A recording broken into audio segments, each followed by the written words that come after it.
this show, you'll find inspiration, motivation, and advice from experts, as well as valuable tips on how to get started or improve your business.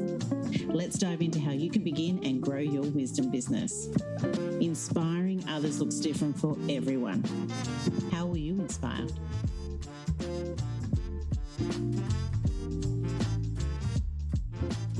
Welcome to the Wisdom Podcast, and today we're chatting with Suzanne Alexander. Suzanne, welcome to the podcast today. Thank you. Thank you so much for having me here today, Nikki. It's just, an absolute delight to be here. Oh, I'm looking forward to our chat, like I mentioned, prior to our setting this off. But, business just in general, it's hard enough as it is, and it's hard enough doing the tasks you do every day, but also bringing in those little conversations about finance and getting people to open up about finance and their business must be a huge part of it. So I would love to learn how you got into this world of business, especially women in business and finance. Yeah, absolutely. So my background is one where when I was growing up, there was very much a narrative around scarcity with money. I grew up on a farm. And obviously, when you're on a farm, it's dictated and determined by weather. But there was always this sense of lack. And then there was another sense of hard work. And there was. Anyone who's been on a farm would know that there's hard work involved. There's not much downtime. And so I really carried that throughout most of my life. And unfortunately, there was great benefits to it. I was, a really great worker. I was able to achieve, success. But there was this real underlying disconnect with money. And it's funny I say this because I actually started to explore this relationship without really understanding what I was doing in my early 20s. And just the first thing was, you need to know more about money. Yeah. And so I deep dove in, and that's eventually I was in the finance industry 15 years, 8 as a financial advisor, 10 years plus of education. So as you can imagine, from a practical perspective, I had the tools. Yeah. But what I was witnessing throughout that time was a complete disconnect between what people were saying they wanted and then what they were doing. And I got it because I was in the industry, and yes, I was making money, and, I was helping clients to make money and pay down debt and get themselves set up. But there was still a disconnection. And one of the things that really drove me into this part was COVID, because it really, I'd been on a personal development journey. And I remember when I started and I moved into financial advising, which was probably 10 years ago. And I said to one of my lecturers, I actually think I need to study life coaching or something more than what is being offered. And at the time, she'd sort of said, no, you just work it out. And you're right, financial advisors do take more of a holistic approach, but coaching is such a speciality in its own field. And so I actually, just as COVID was, kicking off, and we're in Melbourne, so it was really one of those times that I just felt that if it wasn't now, when was it going to be? So I started exploring, the personal development side. I went into coaching, studied transformational coaching. And during that time, I came across financial coaching. And for me, I thought, this is going to be so amazing. I'll study it, I'll bring it back, and I'll be able to support my clients in such a unique way to help them move forwards. Yeah. But what happened is I actually had a transformation with my own relationship with money. And it really just explored on a deeper level that, I hadn't experienced ever before, where a lot of that narrative and habit was coming from. And then I started coaching women in business. And, you asked before why, working with people in business, a lot of what drives me with working with women in business is freedom of choice.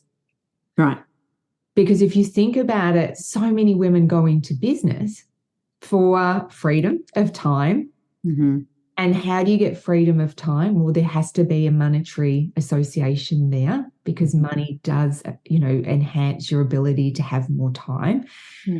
And that disconnect between I'm going to jump into business, but usually it comes with a really limited insight and knowledge and understanding around, well, how does the finance side work? And you know, not just from a business, but especially from a personal finance side. Oh, how much do I need to make? Because what will sometimes happen is it starts off as a hobby. Yeah. Yeah. And then it's like, oh, great, you know, this is great. I'm making a couple of thousand. Yeah, fantastic. How is that, you know, helping your personal finance position? Yeah. And that's when that disconnect comes in, which is, hang on, you're potentially overworking and undercharging. Yeah. And suddenly the freedom part of going into business is just completely lost. Gone out. Yeah. Gone outside, gone out the window. You kind of then starting to think, oh my gosh, should I be going back online and searching for a job? Because that just seemed like bliss compared to this.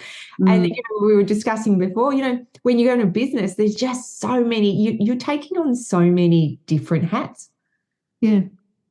And so suddenly you're the CFO, then you're the CEO, then you're the marketing expert, then you're the sales expert, then you've got to, you know, promote yourself. So then you're going into a PR field, and then all these subfields that come into it. Yeah. So that was my transition, that I witnessed this behavior disconnect, this gap, you know, when I was in finance. And then I just saw that really the gap was so much wider for women in business, because suddenly they had stepped away from the security of maybe a safe income to stepping into, great, I'm going to generate income for myself. And suddenly they were nowhere near what they either wanted to achieve or what they were hoping to achieve in those early stages. Yeah.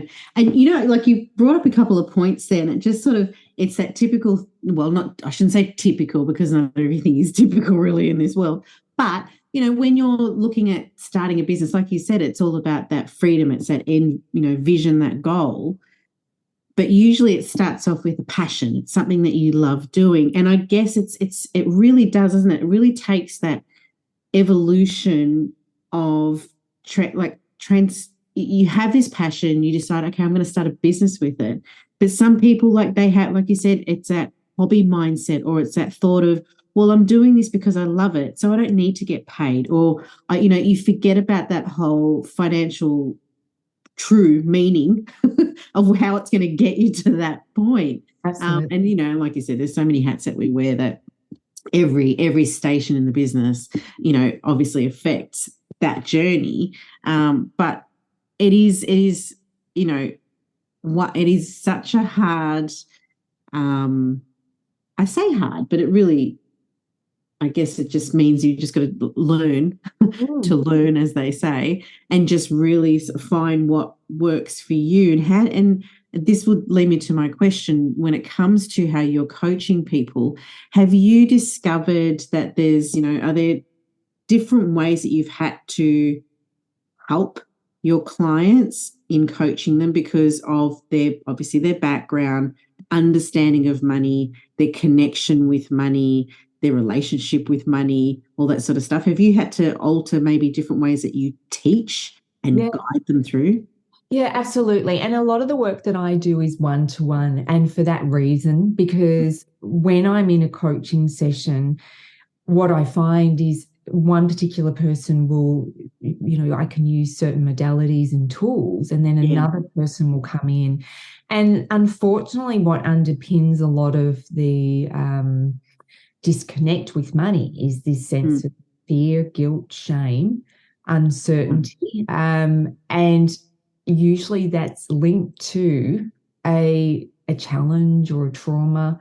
And even for anyone that might be listening that goes, well, I haven't had a trauma, things that come up when we start unpacking it, they don't even come across as a trauma. Yeah. Like it's experience that's affected you somehow.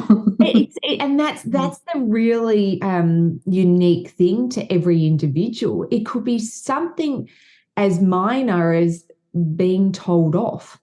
And at that point in time, there was nothing that you thought about it. It was like, oh, I got told off. Okay. And then moved on. And I say that because I know when I started exploring mine, that was one of the incidences. At one point, I was told off that, was potentially related to running in the house. Now, as a child, who doesn't run in the house? Yeah. When you start exploring them, and this comes up for my clients, the other thing is having money borrowed from a piggy bank. And when I say borrowed, it's in inverted commas because it's not given back. That is actually a potential trauma. Right.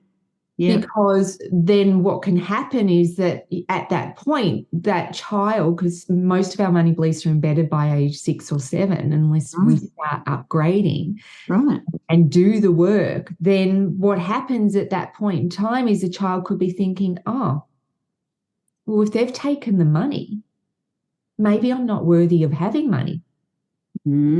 That's a good, very, very good point. Right. Yeah. And the other side of that is, if I don't spend it, someone else is.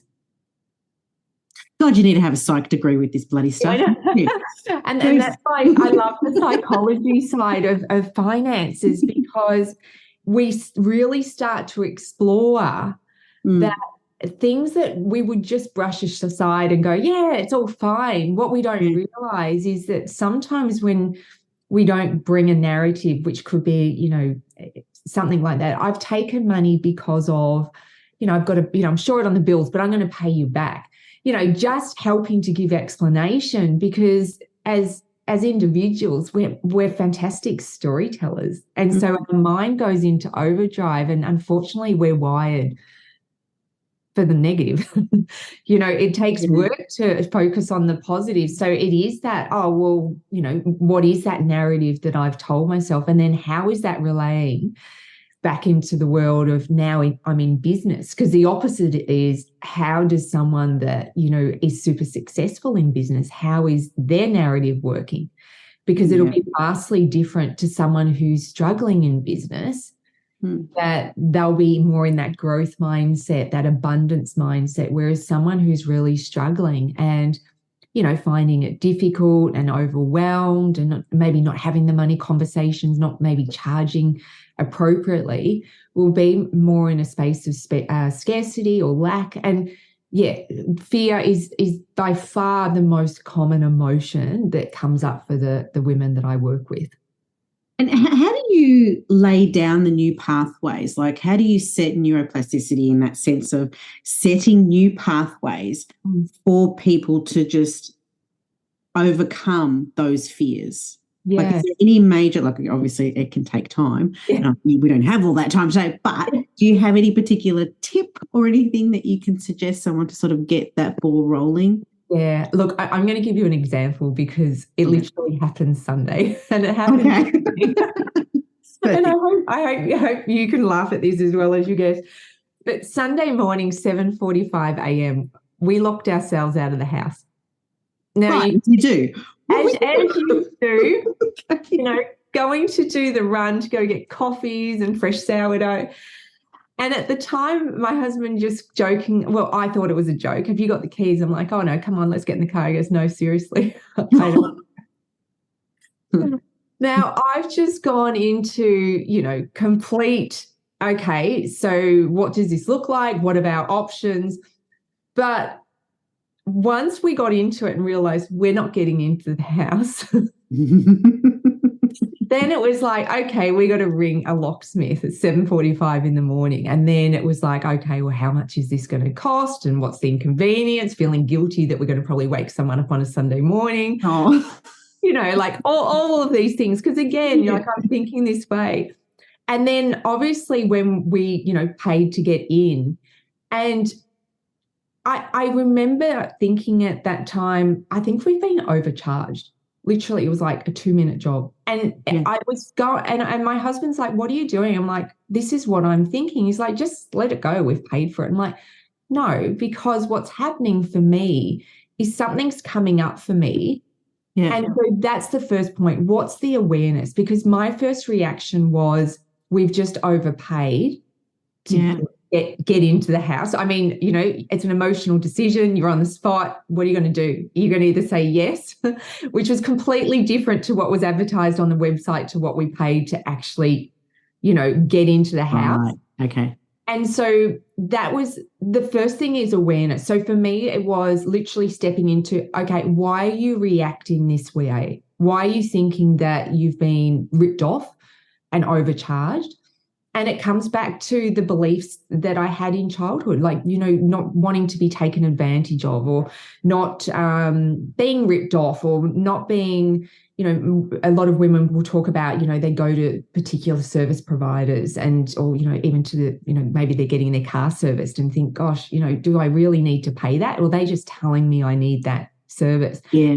So that narrative was coming up. And so awareness is the first thing that comes up. To understand what is that narrative. So that narrative for me was, at least straight away, I was able to go, right, okay, that long-term memory switched on and it's gone straight into, you've been ripped off. Yeah. And then it was, well, how do we reframe it? Usually there's a step next, which is that forgiveness of, when you identify anything that's coming up, there's a forgiveness approach to saying, well, I accept that I didn't have the tools, nor did whoever may have taught me about this, feeling of I've been ripped off, nor they might not have had the tools as well to reframe it in a more positive way, or teach me so that I could make a more informed decision.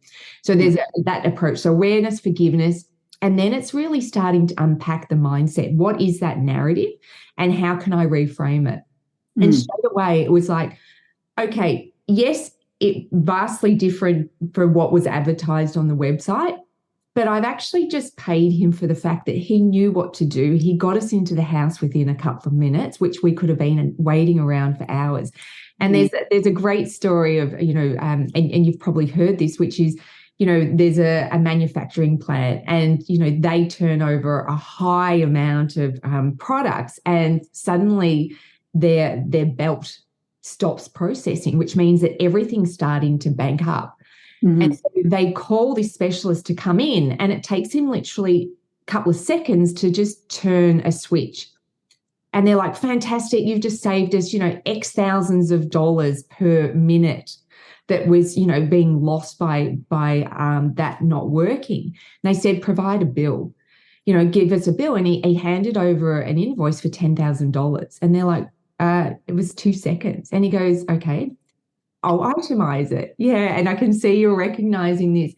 And it came down to the fact it was like literally $1 to sort of, turn the knob, but it was $9,999 for experience, skills, expertise.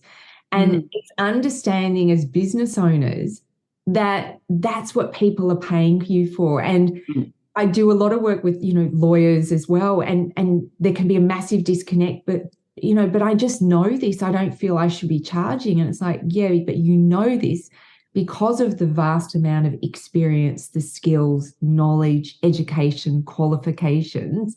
Yeah. And that's what they're paying for. Yeah. And it is so interesting, isn't it? Recognizing the value, just the value in general of it, and this is sort of moving away from the financial side of things to a point, but it does relate in the sense of finding the value in yourself, obviously of what you're going to charge, but also finding the value in yourself to give yourself time to do things too. And I think, a lot of us do tend to sort of concentrate on, this whole, which I don't balance. To me, the work-life balance doesn't exist in the sense of the equilibrium of things. It's more based on where you put your energy and how you I've forgotten the word, but how you sort of separate that into their own little parcels. That's where the word balance is for me. And that kind of relates a lot to the whole money side of things, because when we don't put that energy or that understanding in finance and what we understand as what is this value to this dollar and where is it being applied, it becomes so hard. And you know what? It's interesting having this conversation with you today. You say that happened to you on Sunday. Well, last night I was having a conversation with someone who's very close to me, and we were making a decision on what we should do for this. You know, we've got an event coming up, and we thought, let's put some money into this. What should we do? I'm trying to keep this as vague as possible because I don't want anyone to know what this is about. But anyway, point being was it came down to how we were both making the decision on where we would put our money, like where would we invest our money. And my hat that I was wearing at the time was based on the emotion, the mindset, outcome of actually investing money into this. Whereas the hat that this other person was wearing was based on just finance, just the money and how it will affect future, you know, decisions or whatever. Now, this wasn't a huge amount of money or anything like that, but it was interesting how we came down to the point of how we're making the decision to spend this money. And my way of thinking was very different to theirs. And when we got talking and all the rest of it, and we realized we're not making the same decision, we realized it could possibly be because of how we were brought up. Yeah. And the way I make decisions, and it's not to say that I throw away the whole, you know, I do know the factual side of things and where money's going to come in and out and all that sort of stuff and how it's going to affect other things, but I don't put a huge priority on that. Once I've filtered through that area of knowing where money's got to go and how it's got to be spent, I go, okay, I've worked that out. I've filtered my options. Now, which is going to make me feel like which option is going to deliver what I really do need out of this? Yeah. Whereas the other party they put huge emphasis just in general on the money itself, the dollar value. Yeah. And it was so interesting. And that was literally a conversation we had last night. So just having our conversation today, I'm like, wow. Because it is, you have to have this psychological, like you've got to have this psych background in understanding why you make decisions. And in business, coming back down to this whole thing that we're talking about, when it comes to having a business, male or female, it doesn't matter. I guess it's our background, isn't it? Like you said, the narrative. 100%. And that's the thing, because even in the situation I described on Sunday, my husband's view was completely different to mine. Yeah. And we forget that because we aren't taught a lot of money education in schools, most of it comes from our parents, our society, culture. Yeah. And so we're very much influenced by that. So if you think about if your parents or caregivers are your main money educators, and in some case, that means there's no education around money. There's limited education around money, or there may be challenging education around money. Or there could be, on the other flip side, really strong education around money, which results in a really healthy relationship with money. But what I see often is the challenging, the no, or the limited, which then impacts your decision-making. Now, I'm one of 4. I have a twin brother. You could have a conversation with my twin brother and his relationship with money would be vastly different to my relationship. Now, we grew up, same age, same environment, same parents, but siblings will have different interpretations of the situation that they grew up in. Right. So when you think about it, then that flows on to your personal, your business relationships, even whether you're in business or your clients, whether they're, you know, business to business or business to consumer, that will pass on. And so as you've just eloquently, you know, described, you've both had this conversation. And in your mind, I'm like, yeah, but how can you not look at it from this perspective? And in that other person's mind, they're like, but this is the perspective. Like, how can you not? So until you start bringing awareness, and I'm so glad that you did the breakdown. So awareness, if you feel that there's a need for that, you know, forgiveness, especially if it's really new and really raw. But then the next part is exploring that thoughts. And then the last part I would say is the work of body release, because a lot of the time, and I see this with clients that I work with, they've got trapped emotions in them. So whether that's through studying, you know, emotional freedom technique, tapping, or it's I'm a, you know, neuro-linguistic programming, timeline therapy, parts integration, any of those modalities to help someone have that emotional release, which is the body release. Yeah, that's when we can then start rewiring. Yeah, because it's one thing to tell yourself, you know, I'm not sure if, you know, you're a visualization person or a manifestation person or someone who loves to have affirmations and mantras, Yeah. if your body doesn't align, you can say them until the cows come home. It's not changing anything. So you can say I'm a millionaire, but if your body is still in this state of fear or guilt or shame, it just is a disconnect. You have to feel it. You have to feel it. Yeah. But you can think that you're feeling it and not. Yeah.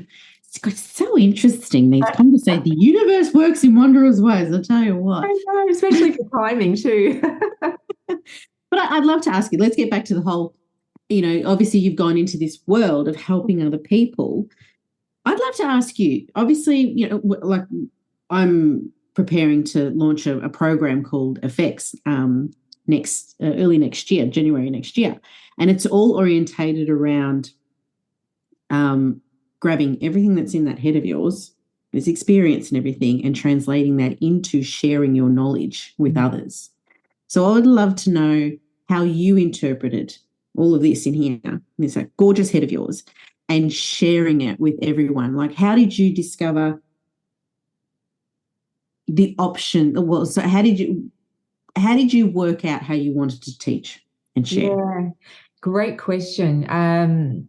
You could say I stepped into this in default because my husband unfortunately was diagnosed with cancer early 2021. And I stepped back from being a financial advisor during COVID. If anyone isn't familiar with financial advisors, their workload, as with many professions, just blew out of the water. And so the hours were long, the days were long.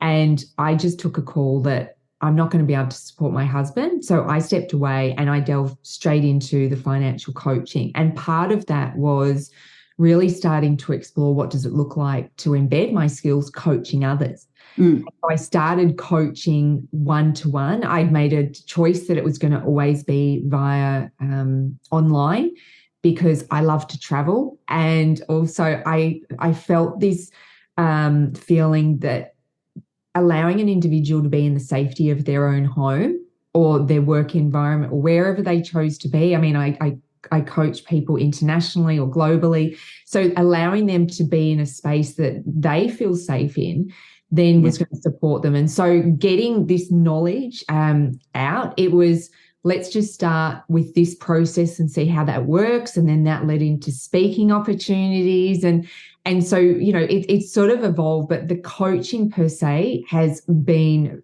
via Zoom. And for me, that's worked the best. It just means I can coach anywhere in the world. I can coach anyone in the world. And I don't believe it's changed because I've seen clients have the breakthroughs and transformations.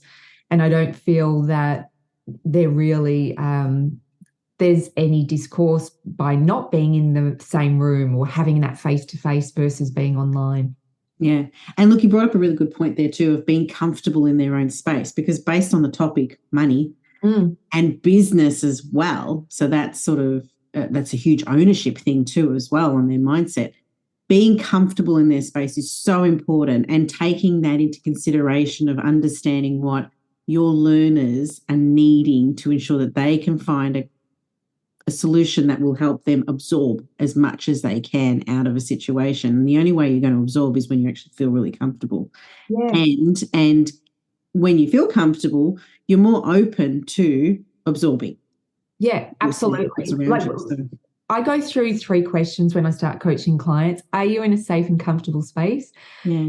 Do you have pen and paper handy? Because you'll be writing notes, like stuff will just come up that you're like, how did this even, I don't even know how this impacts my life, let alone with my finances. And then, do you have water or something to make sure that you're hydrated? Because when you start releasing these emotions, you're actually having an energetic change in how you're showing up. And I love how you spoke about before, it's where are you placing your energy? It's the same process I use. Where am I placing my energy and what's my return on investment of that energy? So being mindful that when I'm coaching someone, by allowing them to be held in a space that is comfortable, that is quiet, it just enables them to open up, and by opening up, then we can have deeper breakthroughs, and they can then start to acknowledge, right, that's where all of this has come from.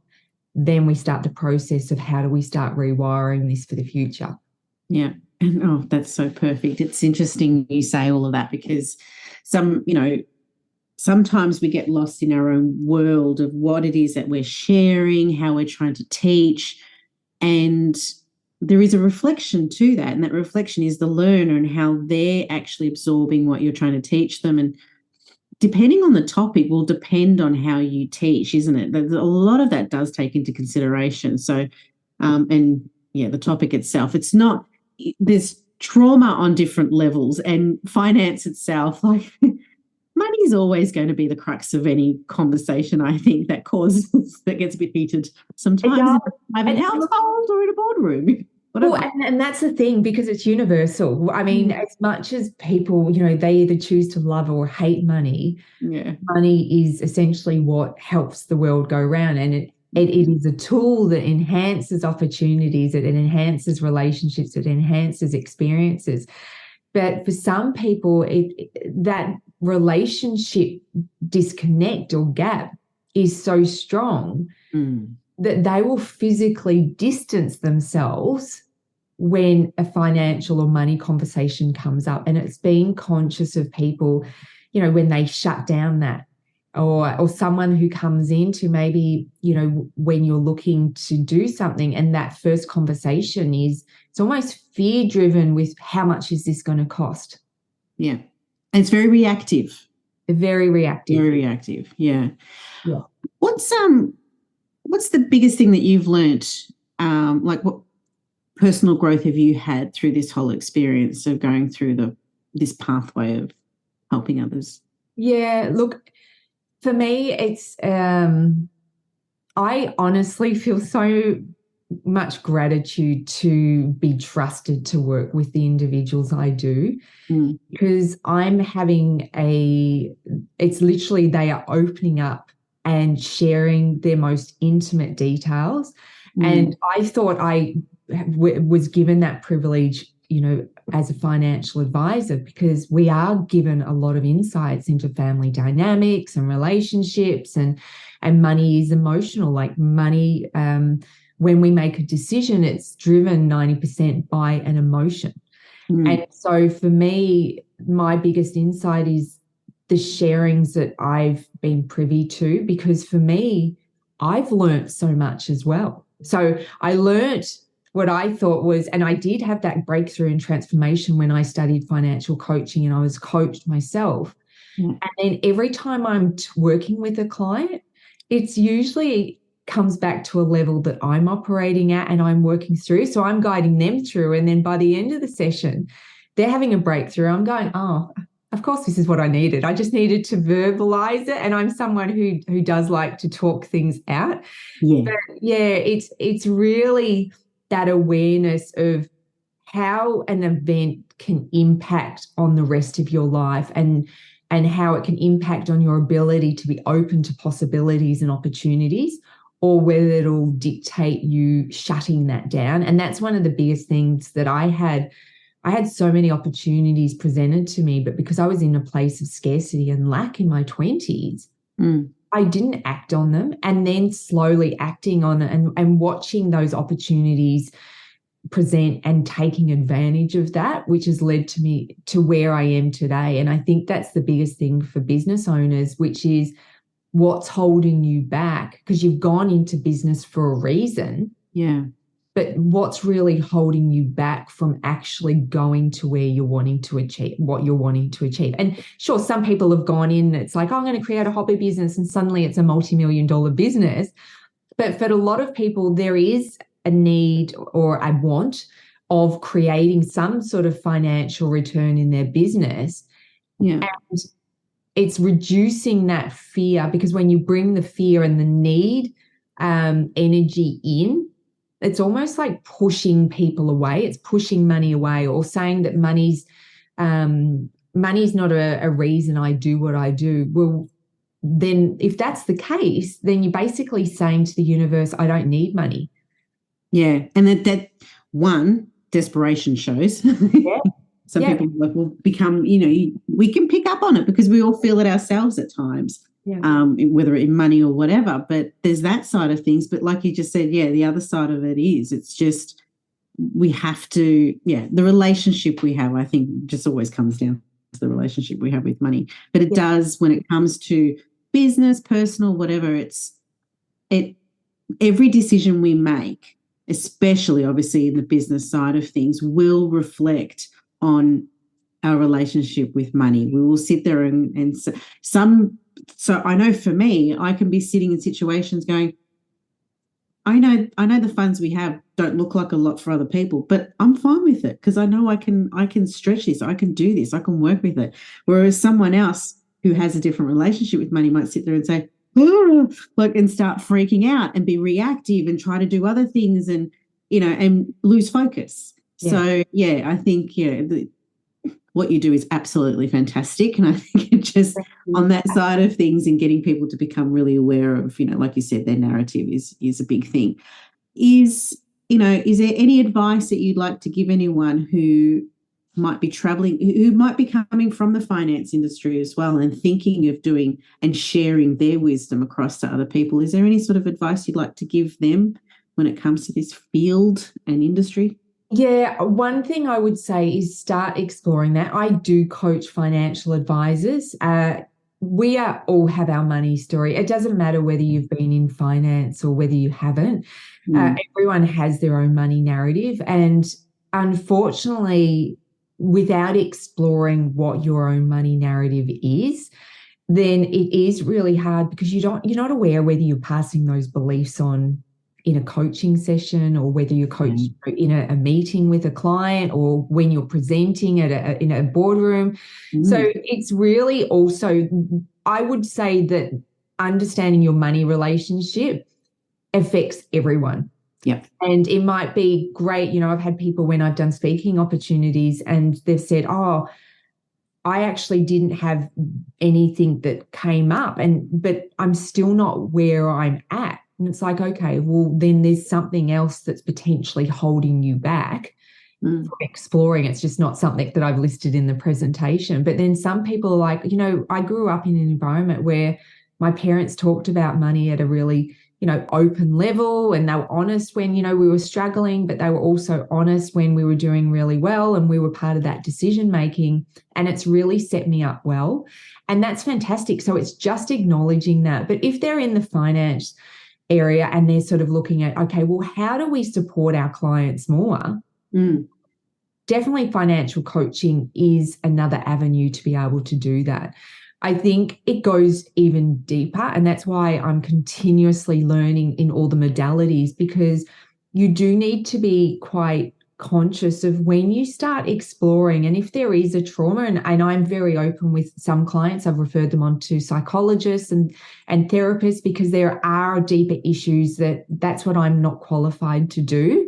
But it's having modalities to be able to support them in the session of, how do I help you leave feeling better than what maybe you came into? And that's really the role of a coach. How do you make them feel better at the end of a session? Whereas I don't feel that that's necessarily the attitude that's explored with a lot of the finance industry. We've not been taught that way. Yeah, well, exactly. It's true. And not everyone is aware of the triggers, that, people, that their clients might have. So understanding that, like you said, is a big thing. A side question I love asking all of my guests is, what legacy are you looking to leave? Yeah, I love this question. The legacy I really want to leave is I absolutely feel that more women coming into financial empowerment will change the world on a level that we can't imagine. And the reason I say that is the more I see women empowered from a financial perspective, the more that they put back into the community, the more that they actually, invest in more women, the more that they become better mentors. And I think men do this really well in terms of mentoring others and, supporting and uplifting. I do feel that having that financial recognition and understanding and knowledge and relationship will help women to step into that. If we think about it, we're really probably, 2 generations in where women have been able to vote, and also women have been able to hold down careers. And there's still a lot of that generational money beliefs, which is still being fed down, which is, no, you go and have a child and stay at home and, you'll be looked after. The more that we can start to change that, the more that we can start to create a level of, being equal. But money has both a feminine and a masculine energy, and that feminine energy, which women really step into, which is the connection, the collaborations. How do we support others? So I do see that the more that we can support women to really embrace what qualities they've got and bring them into a space of being, I call it the money queen, then the more that we can start building a society and uplifting communities to support each other. So globally, I want to help women to become wildly wealthy so that they can help others do the same. I love that answer. That's really awesome. Absolutely awesome. I love it, Suzanne. Is there a offer, speaking of which, that you'd like to share with our audience today? Yeah, sure. So my core program is the Money Mindset Reprogram, which is, I'm sure I'll pass a link to you that you can drop in your show notes. But the program is 3 months. It's starting to explore what the money relationship is with you so that you can really start to identify where this is holding you back.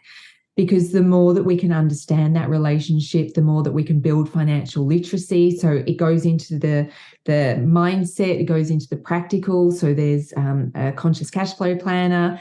There goes into the body work, so releasing trapped emotions, and also the spiritual. What are the meditations, what visualizations and what affirmations are going to support you to start rewiring this long-term mind. So this is a program, it's 6 sessions over 3 months.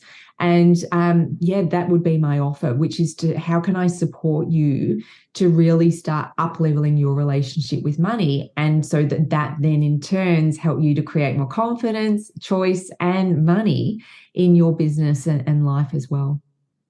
Fantastic. Absolutely fantastic, Suzanne. All the details of Suzanne's offer and everything will be in our podcast summary below. You have been absolutely awesome to chat to today and sparked a whole lot of questions that I have in my head that I will talk to you about after this. Thank you so much for sharing and sharing those insights too, and little, methods that people can sort of start rolling into to sort of change their mindset or, enhance their mindset when it comes to money. But like I said, all the details of Suzanne's offer and everything will be in our podcast summary below. All the links, be sure to click on them, and don't forget to subscribe and leave some feedback for us too, because every bit helps. And thank you again for your time, Suzanne. Really appreciate it. You're welcome, and thank you. Thanking our sponsors today and every episode that we do go live with, Wisdom and the Wisdom on Wisdom events. Be sure to check out details in our summary below. Wisdom is our learning and content management platform for anyone who's sharing their content online through memberships, courses, challenges, creating a community and engaging with their members. All details, like I said, are below in our summary. Thanks for listening to the Wise Dome podcast.